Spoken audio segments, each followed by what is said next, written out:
할렐루야. 지난 시간에 이어서 오늘은 사사기 공부를 하겠습니다.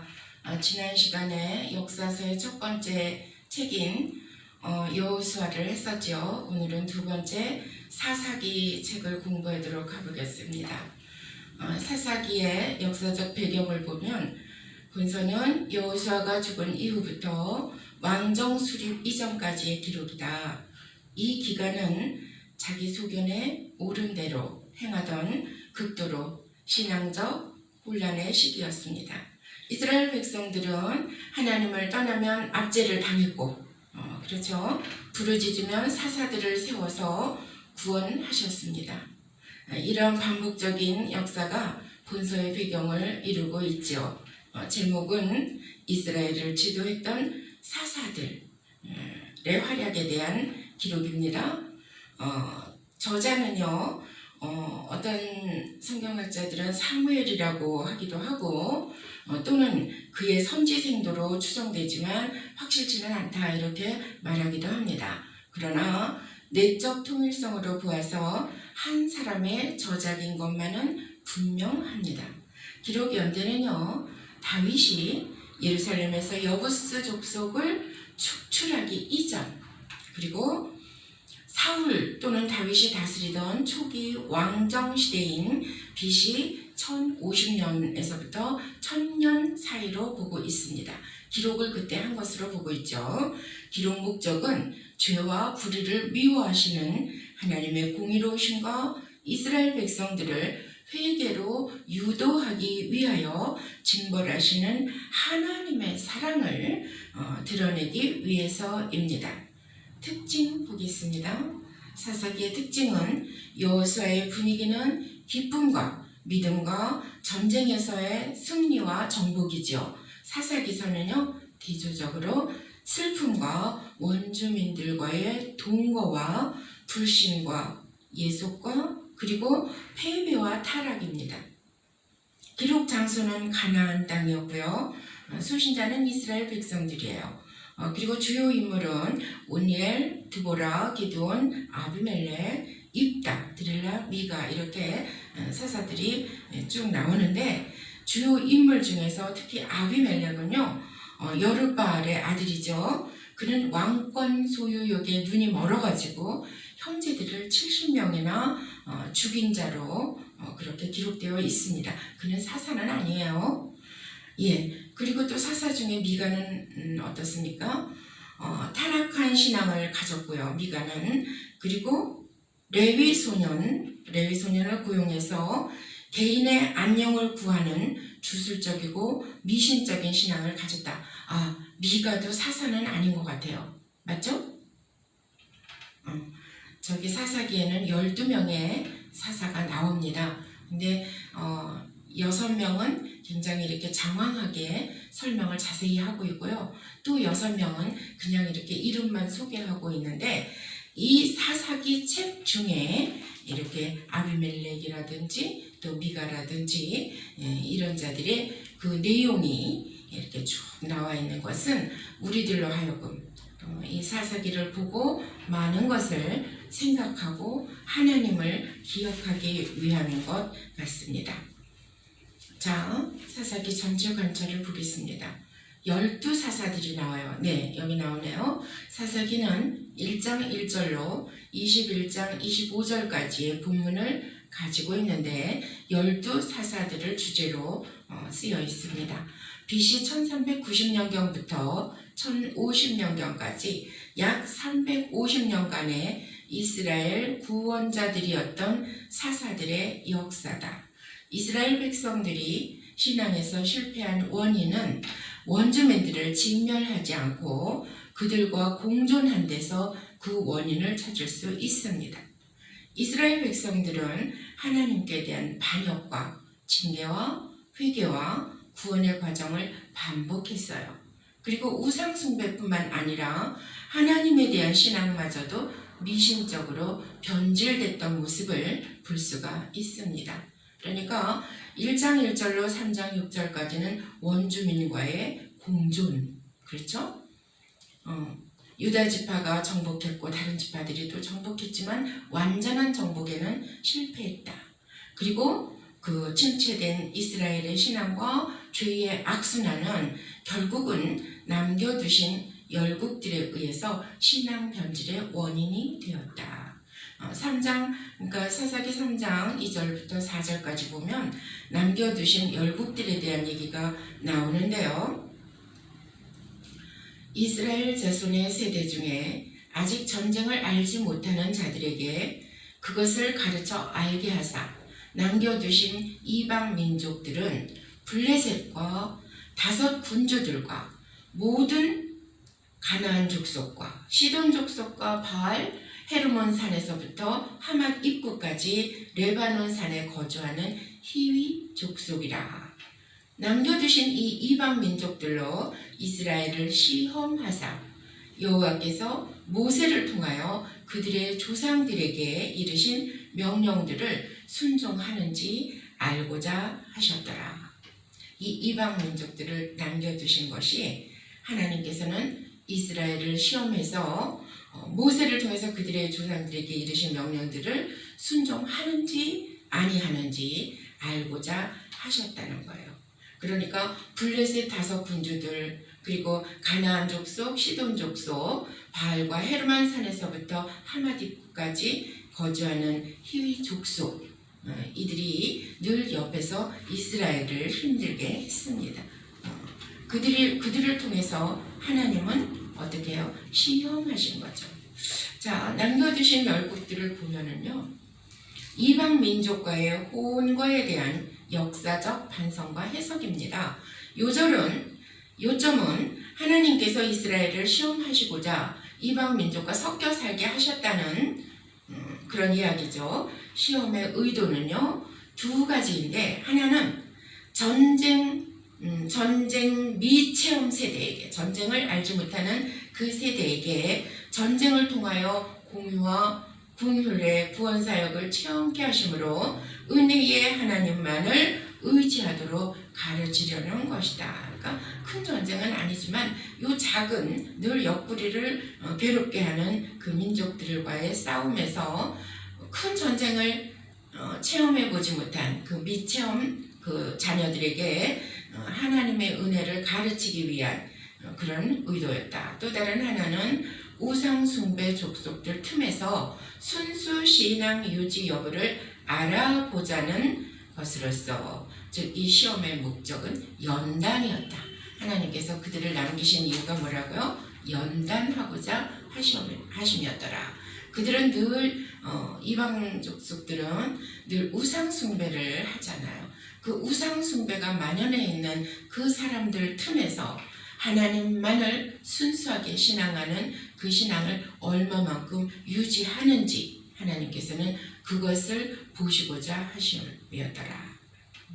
하나님 뜻에 의해서 늘 하나님만을 섬기면 아무 걱정이 없어요. 아무 걱정이 없는데 그때는 망하는 것 같지만 망하지도 않고 죽는 것 같지만 죽는 것도 아니며 정말 하나님께서 주시는 그 은혜, 이른 비와 늦은 비를 통해서 주시는 그 은혜, 헐문에 이슬같이 그 내리는 그 정말 드러나지 않아도 늘 촉촉히 내리는 그 은혜 속에서 살 수 있는데, 그러지 않고 하나님을 바라보지 않고 인간의 생각으로 이렇게 늘 살아가고자 한다면 그것은 결국은 우리에게 남겨진 것은 아픔뿐이죠. 예, 그래서 3장 7절로 16장 31절까지 보면은 하나님께서 세우신 사사들의 구원 역사를 볼 수 있습니다. 사사들 중에는 운니엘이 있었고요. 그리고 에훗이 있었고 삼갈이 있었죠. 운니엘은 갈렙의 아우 그나스의 아들입니다.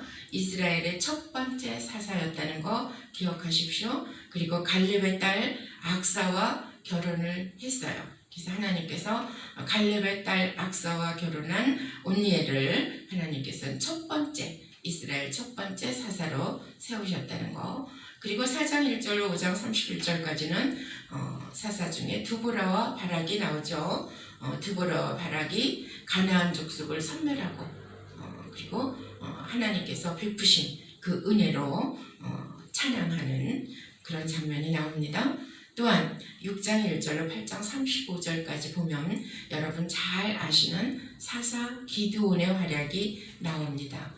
미디안 족속들이 늘 이스라엘 사람들의 그 농사를 약탈해가고 그랬을 때에 정말 숨어서 타작을 하던 기드온을 큰 용사여 하고 부르시면서 하나님께서 그를 큰 용사로 만드셨죠. 하나님의 계획 속에서 미디안 족속을 섬멸시키고 기드온을 정말 하나님이 부르신 그대로 큰 용사가 되게 하셨습니다. 근데 기드온은 8장 22절로 35절까지 보면 실패한 그 장면이 나오죠. 기드온이 그 은혜 속에서 큰 용사가 되었음에도 불구하고 여호와께서 다스리시리라 선포를 한 후에, 그러니까 여호와께서 다스리시리라 맞는 말이잖아요. 백성들에게 그렇게 선포를 했는데 정작 본인은 뭘 했죠? 미디안 전투에서 탈취한 금으로 에봇을 만듭니다. 그 에봇은 자기 생각에는 하나님을 찬양하는 목적으로 만들었을 수도 있어요. 그러나 사람들이 그 에봇을 하나님 찾는 것보다 그 에봇이 마치 어떤 주술이라도 펼치는 것 마냥 에봇을 섬기는 거예요. 에봇을 더 사랑하고 에봇을 더 찬양하고 에봇을 섬기는 거예요. 그러니까 그 에봇이 결국은 올무가 되는 거죠. 그러니까 에봇을 성막에서 제사 지내는 것보다도 미신적으로 그 에봇을 섬기는 어리석은 우를 범하게 되죠. 그러니까 기드온이 정말 오랫동안 사역을 잘했지만 그 에봇을 지음으로 말미암아 백성들이 탈선하는 그런 것을 우리가 볼 수 있습니다. 또한 아비멜렉이 나와요. 아비멜렉은 요담의 우화에서 나오는데 아비멜렉이 왕이 됩니다. 왕이 되는데 세겜족의 파멸과 아비멜렉의 최후가 나와요. 근데 여인이 던진 맷돌의 짝으로 두개골이 떼어지는, 그래서 소년의 칼로 나를 찌르라고 그래갖고 결국은 아비멜렉의 비참한 최후가 기록됐는데, 이 사람은 좀 굉장히 성격이 우락부락했나봐. 그리고 자기의 어떤 정치적인 야욕을 위해서는 형제들의 생명 따위는 초기와 같이 여기는, 그래서 70명을 죽이고 자기가 왕이 됐잖아요. 그 요담의 우화에 유명한 우화가 있죠. 이 감람나무도 네가 왕이 되라 하니까 내가 내 몸에서 이 좋은 향유를 만드는데 내가 왜 왕이 되겠느냐, 난 내 직분으로 족하다 이거예요. 그래서 감람나무도 그렇고 포도나무도 그렇고 모든 나무들이 아름다운 그 직분을 족하게 여기며 다 왕이 안 되겠다 그러는데, 가시나무가 뭐라 그래요? 가시나무가 왕관을 내게 와서 씌워라, 그리고 나를 찬양하라. 이게 이제 아비멜렉의 그 대표적인 예입니다. 요담이 우화를 쳤다. 그리고 돌라와 야일과 입다가 나옵니다. 돌라는 이사갈의 자손이고 야일은 길르앗 사람이에요. 입다는 기생의 아들이죠. 여러분, 이 중에서 기생의 아들 입다의 서원에 대해서 우리는 잘 알 것입니다. 입다가 정말 전쟁에 나가면서 하나님께서 나를 승리하고 다시 돌아오게 하면 내가 제일 먼저 나와서 환영하는 자를 여호와께 드리겠나이다. 자기 목숨 아니라고 마음대로 막 서원을 했죠. 근데 뭐예요? 가장 자기가 아끼고 사랑하는 딸이 가장 먼저 아버지 그러면서 제일 먼저 달려나왔어요. 그 승리를 축하하기 위해서. 근데 결국은 하나님께 올린 그 서원대로 입다는 딸을 바칠 수밖에 없었고, 바쳐진 그 입다의 딸이 너무 가엾잖아요. 내게 시간을 좀 주옵소서. 내가 동무들과 함께 즐겁게 지내다가 아버지의 서원대로 내가 제물로 드려지겠나이다. 가슴 아픈 일이에요. 또한 12장 8절로 15절까지 보면 입산과 일론과 압돈이 나오죠. 그리고 13장 1절로 16장 31절까지는 삼손이 나와요. 삼손의 출생 과정과 삼손의 결혼과 이 결혼 과정에서 보면 삼손은 여인을 참 사랑했나 봐. 특히나 하나님께서 이 삼손에게 생명을 주실 때 정말 나실인으로 주셨는데 이 삼손은 하나님의 뜻보다는 자기 눈에 좋은 대로 자기 보기에 아름다운 대로 그 미모를 찾아가는 것을 볼 수 있죠. 그래서 삼손은 결국은 최후가 정말 슬픈 최후를 맞이합니다. 또 사사시대의 신앙을 17장에서부터 21장 25절까지 마지막까지 보면은요, 미가의 미신적 신앙이 있죠. 미가가 우상숭배를 해요. 소를 신상으로 만들어서 소신상을 만들어 가지고 이렇게 섬기고, 또 드라빔으로 신당을 집에 세우고 소년 레위인을 고용해서 자기 개인을 위해서 비르라 그러고 그러죠. 그리고 또 단지파의 방황이 18장에는 나오는데, 단지파는 뭐예요? 분배받은 땅이 있잖아요. 근데 그 분배받은 땅을 정복하는 것이 하나님의 뜻임에도 불구하고 그것에 만족하지 못하고 하나님께서 주신 그 기업에 만족하지 못하고 북쪽으로 새로운 정착지를 탐지하면서 방황하는 모습을 볼 수 있습니다. 그리고 19장 1절로 21장 25절까지 보면요, 베냐민 동족 간의 전쟁이 나와요. 베냐민 동족 간의 전쟁에서는 페이르네츠가 나오는데, 페이르 레위인의 첩사건 시체를 토막으로 내가지고 각 지파에게 돌려보내는 그 정말 무지막지한 레위인의 모습. 그리고 그것 때문에 민족이 분열됐죠. 거기서 12지파 중에 베냐민 지파가 완전히 멸망당할 그 위기에 처하게 되는 것을 볼 수가 있습니다. 우리가 사사기를 통해서 정말 볼 수 있는 것은, 물론 온전치 못하고 인간의 연약함 속에서 가나안 정복을 완전히 정복하지 못하고 그 가나안 족속들을 속아서 남겨놓은 여호수아가 그 실패한 그 원인이 있었지만, 그러나 그들과 함께 동거하면서 결국은 신앙의 변질의 원인이 되었다. 그러니까 이스라엘은 하나님 앞에서 신앙이 변질되니까 결국은 뭐예요? 자기 좋을 대로 악행하고, 그러다 보니까 하나님 앞에 징계를 당하고, 징계를 당하니까 아파서 하나님 앞에 용서하시옵소서 하고 또 간구를 하죠. 그러면 사랑하실 줄밖에 모르는 사랑을 하시는 하나님께서는 그들을 구원하시고, 구원해 주시니까 다시 또 나태해지고 하는 것을 반복하는 겁니다. 그러니까 이 하나님의 언약의 백성들은 끝까지 하나님 앞에서 살아야 되는데, 그 하나님 앞에서 살지 못하는 데에 대해서는요, 죄에 대한 단호함이 필요한데 그러지 못했다는 거예요. 죄에 대해서 단호함이 필요하다. 자기 신앙 성장에 방해가 되는 요소는 가차없이 제거하고 한시라도 죄에 대한 경각심을 늦추지 않아야 되는데, 하나님을 신뢰하지 못하고 그의 명령을 준수하지 않는 자는 결국 자기에게 주어진 축복마저 잃게 되면 물론 하나님께 있으나마나 한 존재가 되고 마는 것입니다. 왜? 죄에 대해서 단호함이 없기 때문에.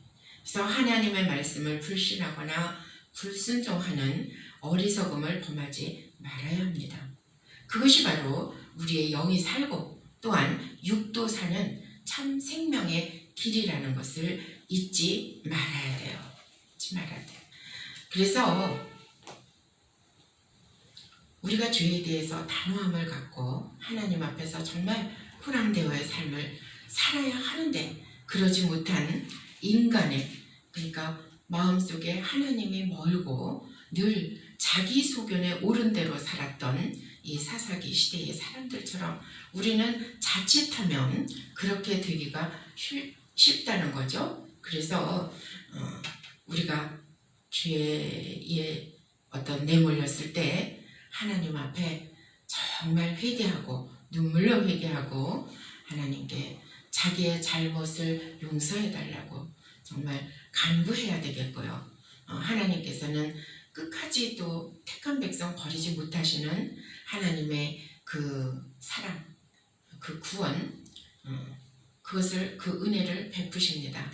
근데 그렇게 은혜를 입었음에도 불구하고 또다시 나태해지는 것을 반복하면 안 되겠죠. 그러니까 사사기에 나타난 죄의 악순환은 늘 반복하는데 죄를 반복하는 데서 있습니다. 그래서 우리는 하나님 앞에서 늘 그 하나님의 신실하심, 그 신실하심을 바라보면서 종말적인 소망을 갖고 살아가는 것이 정말 중요합니다. 여러분들 온니엘과 에훗과 삼갈과 또 드보라와 바락과 기드온과 그리고 권력욕에 눈먼 아비멜렉과 이를 세운 세계민들이 멸망하는 것을 통해서 우리가 하나님의 그 구원 사역을 보아야 되고요. 그리고 돌라와 야엘과 입다와 입산과 옐론과 압돈과 그리고 삼손을 통해서도 우리는 그 어떠한 상황에서도 외부 세력의 압력이 사라지고 평화의 날이 계속되면 영적 긴장도 해이해져서 방탕생활에 빠져들 우려가 많죠. 그런데 우리가 특별히 또 생각해야 될 것은 미가의 그 미신적 신앙에 빠지지 않도록 조심해야 될 것입니다. 미가는 우상을 세우고 섬기는 그 타락한 신앙을 보였잖아요. 거기다가 아주 레위인, 소년 레위인을 고용해가지고 자기 집사로 삼고 그리고 너는 나를 위해서 빌어라 이렇게 했던 것을 볼 수 있습니다. 그러니까 우리가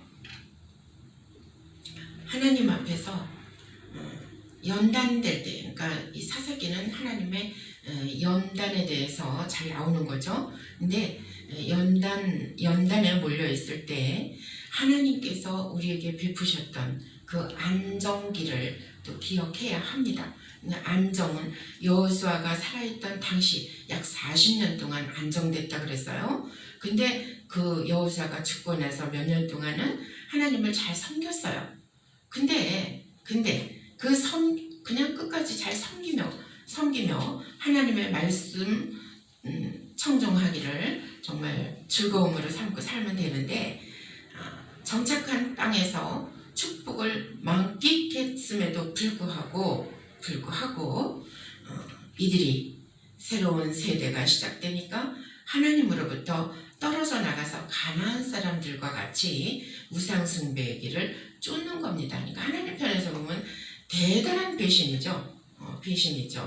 그래서 하나님은 그들을 보호하기 위해서 심판을 하십니다. 하나님께서 그들을 심판하시고 그리고 하나님의 그동안에 베풀었던 그 보호와 권능을 거두어서 이스라엘을 적들의 손에 넘기시는 거예요. 하나님께서 심판하시는 그 모습이 그러면 그들이 적들의 손에서 굉장한 고통을 당하죠. 아프죠. 힘들죠. 괴롭죠. 그러니까 자신의 죄를 뉘우치고 다시 하나님께 도움을 간구합니다. 그것이 회개예요. 그것이 회개인데 하나님께서 그들의 회개를 받으시고 또 회복시켜 주시는 그 하나님을 우리는 사사기를 통해서 배우게 되는 겁니다. 여호와께서 시대마다 사사를 세워서 그의 백성을 압제자들로부터 구하시고 이스라엘은 하나님과 친숙한 생활로 돌아가게 돼요. 돌아갔으면 하나님과 또 행복을 만끽하면서 그렇게 살면 좋은데 하나님의 뜻을 따라 하나님을 찬양하고 말씀을 따라 늘 삶 속에서 하나님의 그 영광을 드러내며 살면 좋은데 어때요? 다시 또 그 안정기에 그 행복을 만끽하지 못하고 또 하나님을 배신하고 나태해지고 그래서 또 심판을 받고 회개하고 다시 회복을 받고 하는 이 순환의 그 악순환이 계속되는 것을 우리가 볼 수 있습니다. 이 모든 것들을 통해서 정말 하나님께서 어떻게 우리를 이끌어 가시는지, 하나님의 백성들을 어떻게 보호하시는지, 회개하는 그 백성들을 하나님께서 다시 회복시키시고 축복하시는지, 그 모든 것들을 사사기를 통해서 우리가 다시 한번 깊이 묵상해보는 그런 시간이 되기를 주님의 이름으로 축복합니다. 수고하셨습니다.